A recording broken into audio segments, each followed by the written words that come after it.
نصلي ونسلم على رسوله الكريم أما بعد أعوذ بالله من الشيطان الرجيم بسم الله الرحمن الرحيم قل إن كنتم تحبون الله فاتبعوني يحببكم الله قال الله تبارك وتعالى في القرآن المجيد والفرقان الحميد يا أيها الناس قد جاءكم برهان من ربكم صدق الله العظيم وصدق رسوله النبي الكريم الأمين ونحن على ذلك لمن الشاهدين والشاكرين والحمد لله رب العالمين إن الله وملائكته يصلون على النبي يا أيها الذين آمنوا صلوا عليه وسلموا تسليما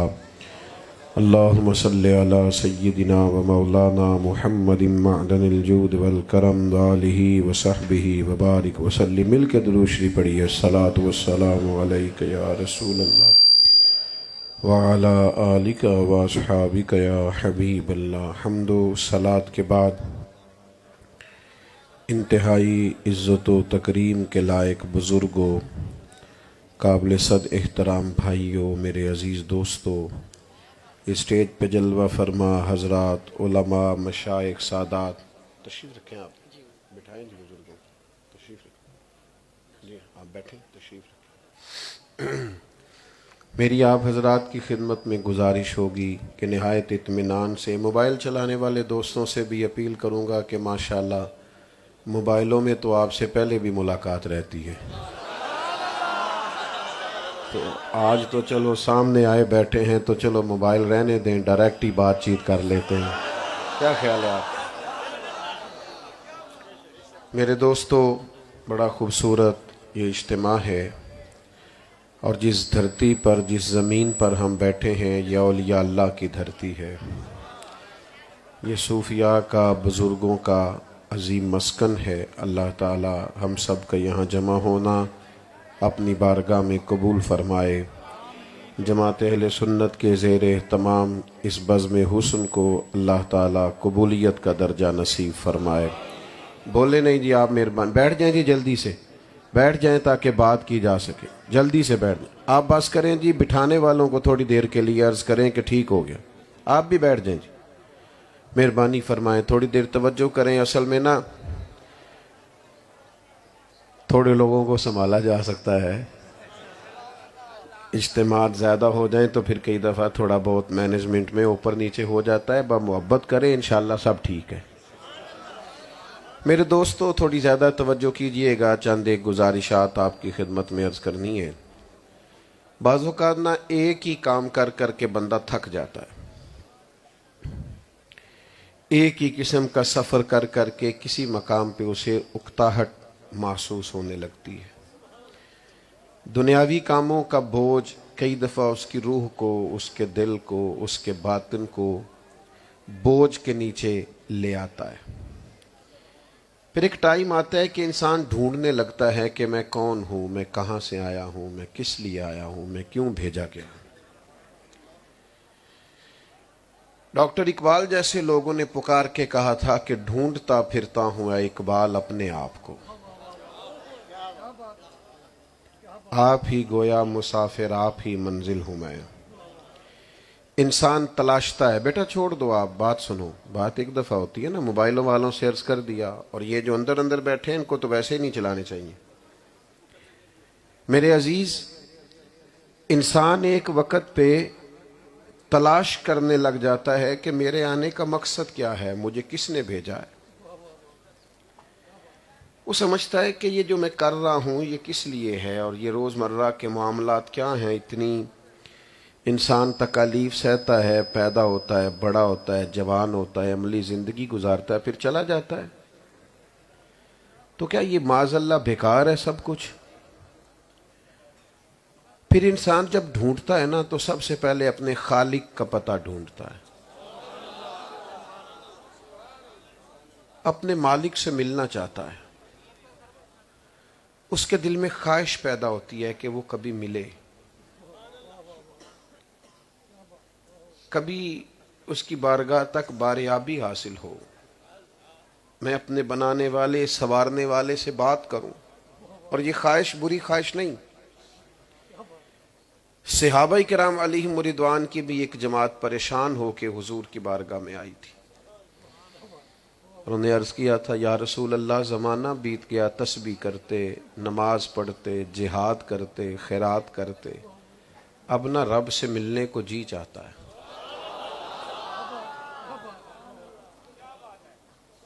اقبال کہتے ہیں کہ حضرت موسیٰ علیہ السلام نے کہا تھا نا رب آرنی، اور رب نے کہا تھا لن ترانی، میں تجھے دیکھنا چاہتا ہوں، تو اس نے کہا تو نہیں دیکھ سکتا۔ تو اقبال فرماتے ہیں کہ میں تیرے عشق کی انتہا چاہتا ہوں، تو میری سادگی دیکھ میں کیا چاہتا ہوں، میرا ذرا سا تو دل ہے مگر شوق اتنا، میں بھی وہی لن ترانی سنا چاہتا ہوں۔ اللہ میرا بھی دل کرتا ہے، میرا دل کرتا ہے میں تجھے کہوں میں تجھے دیکھنا چاہتا ہوں، اور تو کہے تو نہیں دیکھ سکتا، میرا ذرا سا تو دل ہے مگر شوق اتنا، میں بھی وہی لن ترانی سنا چاہتا ہوں۔ پھر خود ہی کہنے لگے بڑی بزم میں راز کی بات کہہ دی، بڑا بے ادب ہوں سزا چاہتا ہوں۔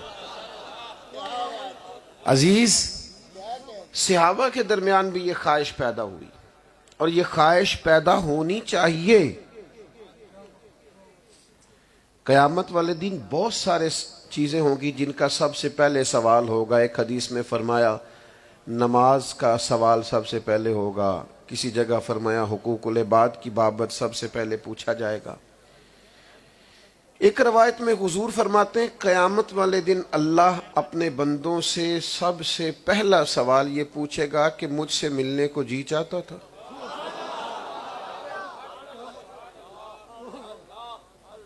بندے عرض کریں گے مالک بڑا ہی چاہتا تھا، تو اللہ فرمائے گا میں بھی تمہاری ملاقات کو پسند فرماتا ہوں۔ صحابہ کی جماعت حاضر ہوئی، یا رسول اللہ دل کرتا ہے اسے ملنے کو، وہ کبھی ملے، کبھی یہ حقیقت منتظر نظر آ نہ لباس مجاز میں، لاکھوں سجدے تڑپ رہے ہیں میری جبین نیاز، ملنے کو جی چاہتا ہے۔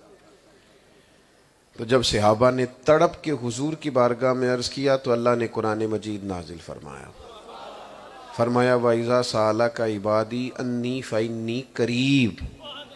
محبوب جب آپ کے پاس آ کے میرے بندے میرے بارے میں پوچھیں تو ان سے فرما دیں میں ان کے قریب ہی ہوں، جب دعا مانگیں گے میں قبول کروں گا، میں قریب ہوں۔ انسان ڈھونڈتا ہے، تلاش کرتا ہے مالک کو، خالق کو، رازق کو، جو اتنے احسانات کرتا ہے، کرم فرماتا ہے، رحمتیں کرتا ہے، اس کی بارگاہ تک باریابی چاہتا ہے۔ یہ دنیا کا ازل سے یہ خواہش رہی، لوگوں نے ٹھوکریں بھی کھائیں، لوگ الجھ بھی گئے، لوگ غلط رستے بھی چڑھ گئے، گمراہیوں کا بھی معاذ اللہ شکار ہوئے، لیکن وہ ڈھونڈنا چاہتے تھے، پتہ چاہتے تھے ہمیں بنایا کس نے۔ تو کائنات کے رب نے نا یہ مسئلہ آسان کر دیا۔ آنکھیں تو اس کا ادراک کر نہیں سکتی تھیں، اس تک تو کوئی پہنچ نہیں سکتا تھا، تو اس نے نا ایک رستہ بتایا ہے۔ نوجوان میری بات پر زیادہ توجہ کریں، اللہ تک جانے کا ایک رستہ خود رب نے بیان فرمایا، وہی سب سے واضح ہے، وہی رستہ مکمل ہے، اس کے بغیر دوسرا رستہ بھی کوئی نہیں۔ ایک بارگاہ بتائی، فرمایا قل ان کنتم تحبون اللہ، اے محبوب آپ ان سے فرما دیں کہ اگر یہ اللہ سے محبت کرنا چاہتے ہیں تو آپ ان سے کہیں فاتبعونی، میری پیروی کرو۔ گویا اگر اس تک جانا چاہتے ہو تو میری پیروی کرو، یحببکم اللہ، اللہ خود تم سے محبت فرمائے گا۔ جو نبی کریم صلی اللہ تعالی علیہ وسلم کی بارگاہ تک پہنچ جاتا ہے، جو حضور کے اسوہ نور تک پہنچتا ہے، جو نبی پاک کے کمالات کو دیکھتا ہے، جو حضور کی سنت تک جاتا ہے، جو احکام شریعت کو سمجھتا ہے، وہ اللہ کی بارگاہ تک پہنچ جاتا ہے، اسے باریابی نصیب ہو جاتی ہے۔ یہ سمجھ لیں اللہ کی بارگاہ تک پہنچنے کا واحد ذریعہ ذات رسالت مآب ہے، حضور کی ذات ہے۔ دوسرے مقام پہ اللہ نے فرمایا یا ایھا الناس قد جاءکم برہان من ربکم، اے لوگو تمہارے پاس یہ جو میرے نبی کریم علیہ السلام تشریف لائے ہیں تو یہ اللہ کی طرف سے تمہارے پاس روشن دلیل آ گئی ہے، یہ دلیل آ گئی۔ اور پھر ایک اور بات بھی آپ کو بتاؤں، اللہ نے اس آیت میں فرما دیا کہ جو اللہ تک جانا چاہتا ہے نا وہ محبوب کی پیروی کرے، رب خود پیار کرے گا۔ ہمارے صوفیاء نے نا، میں کوئی مشکل بات نہیں کرنا چاہتا، ہمارے صوفیاء نے نا ایک نقطہ لکھا ہے، تصوف کی جو اصطلاحات ہیں ان میں ایک اصطلاح نفی اور جمع کی بھی ہے۔ نفی یہ ہے کہ بندہ اللہ تک جانا چاہے، وہ کوشش کرے، ہمت کرے، جد و جہد کرے، کئی دفعہ رستے میں رہ جاتا ہے۔ اور جمع یہ ہے کہ رب بھی فضل کر دے، واللہ یختص برحمتہ من یشاء، وہ جسے چاہے اپنی رحمت سے اپنا خاص بنا لے۔ بندہ کوشش کرے، بعض اوقات تو رستے میں رہ جاتا ہے، لیکن اگر اللہ ہی قبول کر لے تو، اگر وہی مہربانی فرما دے، آسانی کر دے تو بڑی مشکلات بھی آسان ہو جاتی ہیں۔ وہ ہارون رشید نا ٹہل رہا تھا اپنے محل کی چھت پہ، بادشاہ تھا، اچانک اس نے جھانک کر نیچے دیکھا تو حضرت بہلول دانا بھی اپنی مستی میں محل کے پاس سے گزر رہے تھے۔ اوپر بھی کچھ سپاہی تھے، کچھ نیچے بھی تھے۔ اس نے اشارہ کیا تو اوپر والے سپاہیوں نے ایک ٹوکری، ایک بڑی سی چیز جس کے ساتھ رسیاں بندھی ہوئی تھی وہ نیچے پھینکی۔ نیچے والوں کو اشارہ ہوا تو انہوں نے زبردستی حضرت کو پکڑ کے اس ڈولی میں بٹھایا۔ اوپر والوں نے رسیاں کھینچ لیں۔ حضرت کو ذرا عجیب سا لگا کہ یہ کیا طریقہ ہے بلانے کا، پر بادشاہ ہوتے ہیں نا۔ ہمارے ہاں جس آدمی کو لوگوں نے موڈی کہنا ہو کہتے ہیں یہ بھی بادشاہی ہے، وہ موڈ کا آدمی ہے نا بھائی، جو طبیعت میں آئے، جو مزاج یار میں آئے کھینچ لیا اوپر۔ حضرت بہلول دانا سامنے بیٹھے ہیں، فرمایا کیوں بلایا بھائی؟ ہارون رشید کہنے لگا مسئلہ پوچھنا تھا۔ فرمایا بھائی کیا سٹائل ہے تمہارا مسئلہ پوچھنے کا، کہ نیچے سے زبردستی اوپر بلایا اور پوچھنا مسئلہ تھا؟ اچھا پوچھو۔ کہنے لگا پوچھنا یہ تھا کہ بتائیے آپ اللہ تک کیسے پہنچے؟ آپ کی توجہ ہے پیچھے تک، میری بات کی سمجھ آ رہی ہے؟ اللہ سلامت رکھے آپ۔ بیٹا آپ نہیں چلائیں موبائل، اسٹیج والے نہ چلائیں، ذرا آپ سے تو بات کرنی زیادہ۔ آپ اللہ تک کیسے پہنچے؟ تو رب کے جو بندے ہوتے ہیں نا ان کی باتوں میں زیادہ الجھاؤ نہیں ہوتا، وہ سادی سادی اور مختصر سی بات کرتے ہیں، وہ زیادہ الجھتے نہیں۔ اسی کسے دے کچھ بھی نہ لگ دے نہ کوئی ساڈا دردی، سیدھی سیدھی موٹی تازی بات کرتے ہیں، ایسے الجھتے نہیں، زیادہ تفصیلات نہیں۔ حضرت بہلول فرمانے لگے کیا پوچھا؟ عرض کی حضور پوچھا آپ اللہ تک کیسے پہنچے؟ تو بڑی سادی سی بات۔ تھوڑی دیر گردن جھکائی پھر مسکرائے، فرمانے لگے وہ جس طرح ابھی زمین سے میں تیرے تک نہیں پہنچا،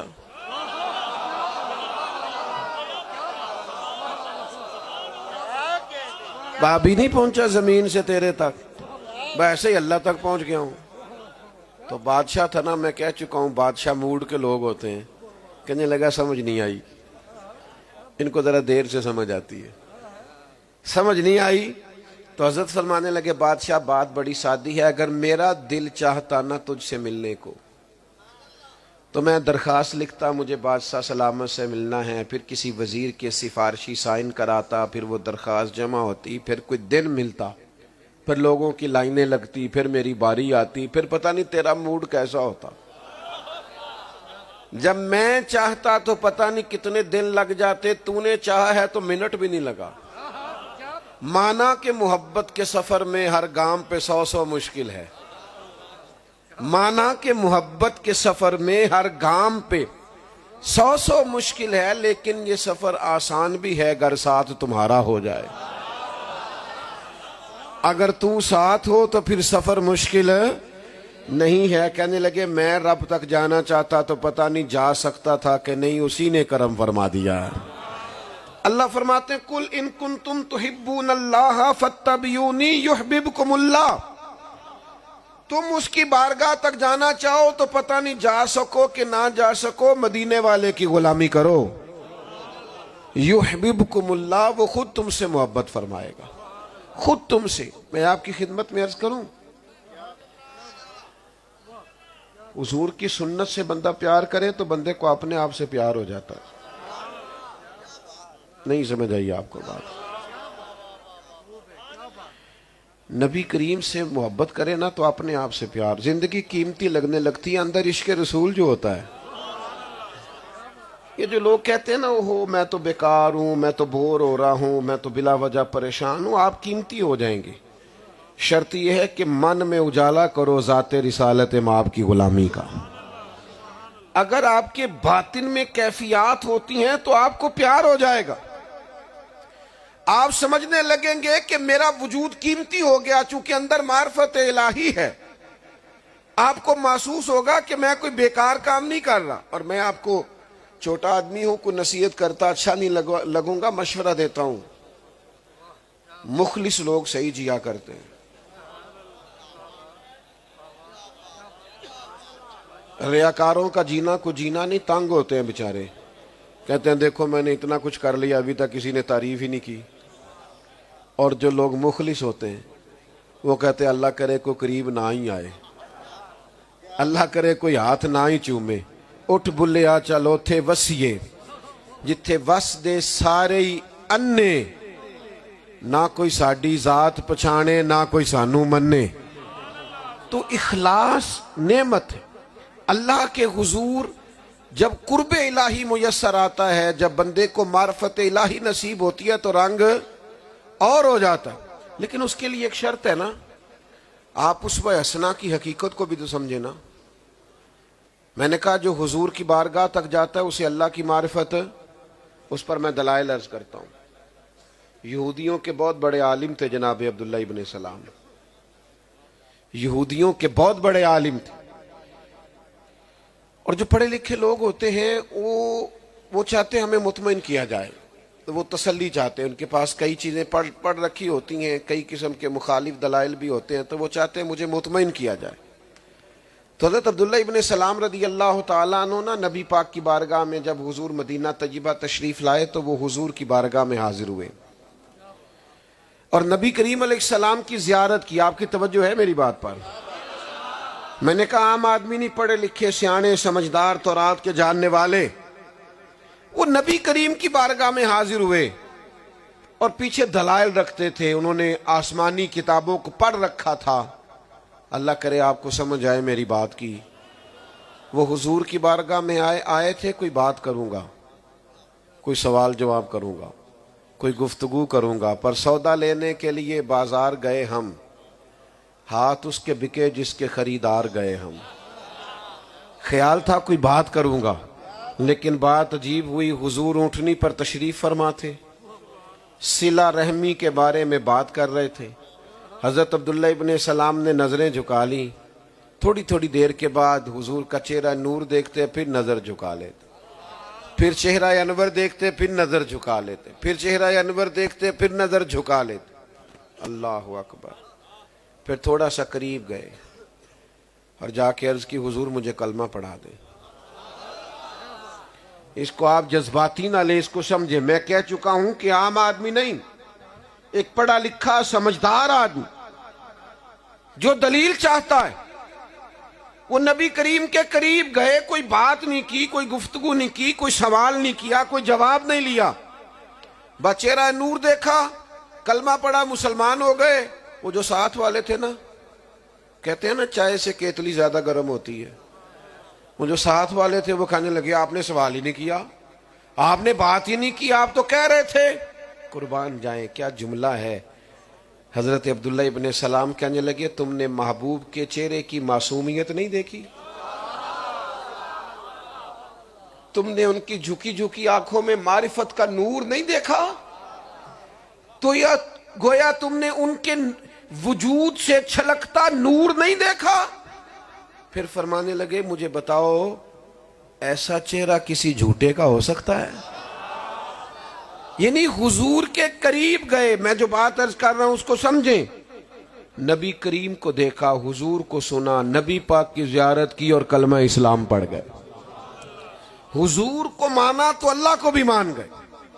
نبی پاک کی معرفت نے، حضور کے قریب جانے نے انہیں دین کے قریب کر دیا. یاد رکھو مسلمانوں، حضور آخری نبی ہیں.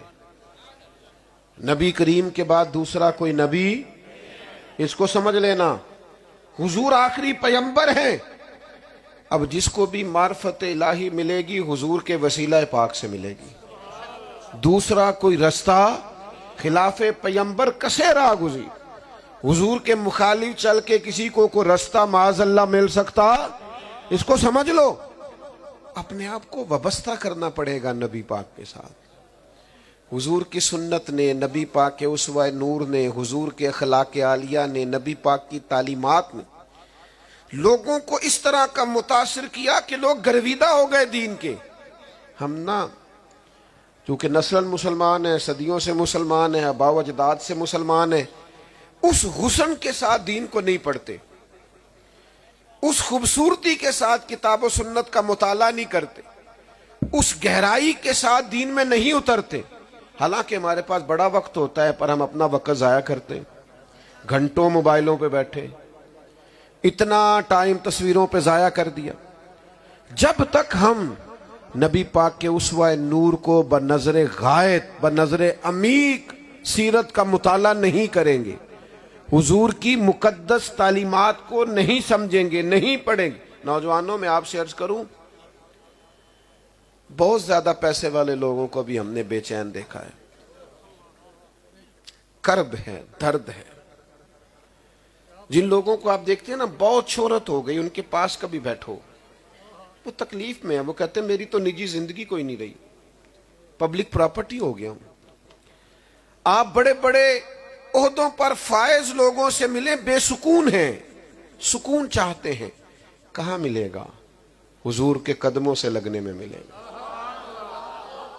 حضور کے دامن کرم کو تھامنے سے ملے گا، نبی پاک علیہ السلام کی بافیض اور بابرکت بارگاہ کے قریب جانے سے ملے. ہم نے نہ ان باتوں کو تقریریں سمجھ لیا، ان کو خطبے سمجھ لیا، ان کو نصیحتیں سمجھ لی، ان کو واعظ کہتے ہیں ہم. حالانکہ یہ واعظ نہیں ہے، یہ حقیقتیں ہیں. یہ ہر جمعے جو ممبر رسول سے آواز آتی ہے تو حقیقت پر مبنی آتی ہے. یہ جو جلسوں میں، اجتماعات میں ہمیں دعوت دی جاتی ہے کہ لوٹ آؤ، لَقَدْ كَانَ لَكُمْ فِي رَسُولِ اللَّهِ أُسْوَةٌ حَسَنَةٌ، یہ جو بار بار کہا جاتا ہے واپس آ جاؤ. حضور کے قریب آنے سے ہی انسان میں بہتری آئے گی. عدی بن حاتم، حاتم تائی کے بیٹے تھے، ان کی بہن گرفتار ہو کے آئی تھی، اپنے قبیلے کے ساتھ لڑی تو گرفتار ہو کے آئی. حضور نے نا جنگی قیدی عورتوں کے ساتھ بڑا سخت رویہ ہوتا تھا عرب میں، لیکن نبی پاک علیہ الصلوۃ والسلام نے نا بڑی مہربانی کی، کرم فرمایا، چھوڑ دیا. وہ خاتون واپس گئی، جا کے اپنے بھائی عدی سے کہنے لگی کہ میں حاتم تائی کی بیٹی ہوں، میں نے زمانہ دیکھا ہے، بادشاہوں کو، ان کی ازواج کو، بیٹیوں کو، شہزادیوں کو آتے جاتے دیکھا ہے، میں نے دنیا دیکھی ہے، پر جسے میں آج دیکھ کے آئی ہوں نا، یعنی ایک ہوتا ہے غریب آدمی جس نے دیکھا کچھ نہیں، کوئی گزرنے نہیں دیتا، کوئی چھوٹے سے کونسلر کا گلی بھی نہیں گزرنے دیتا، اتنا کرایہ ہی نہیں کہ وہ اپنا شہر بھی پورا دیکھ سکے. اور ایک بادشاہ لوگ ہوتے ہیں جنہوں نے زمانہ دیکھا ہوتا ہے. تو حاتم تائی کی بیٹی کہنے لگی بھیا میں نے زمانہ دیکھا ہے، دنیا دیکھی ہے، جسے آج دیکھ کے آئی ہوں وہ بادشاہ نہیں، وہ نبی ہے، وہ رسول ہے، وہ پیغمبر ہے، اللہ تعالیٰ کے بھیجے ہوئے آخری رسول ہیں. میں دیکھ کے آئی ہوں اور میں نے دنیا دیکھی ہے، میں تمہیں بتاتی ہوں اس جیسا کوئی نہیں. تو عدی کہنے لگا میں بیویوں کی باتوں پہ تھوڑی نہ چلتا، خود جاؤں گا، تحقیق کروں گا. ادھر دیکھو جوانوں، عدی کہتے ہیں میں حضور کی مسجد میں آیا، سادی سی مسجد، اور غلاموں کے ساتھ امام الانبیاء بیٹھ کے کھانا کھا رہے ہیں.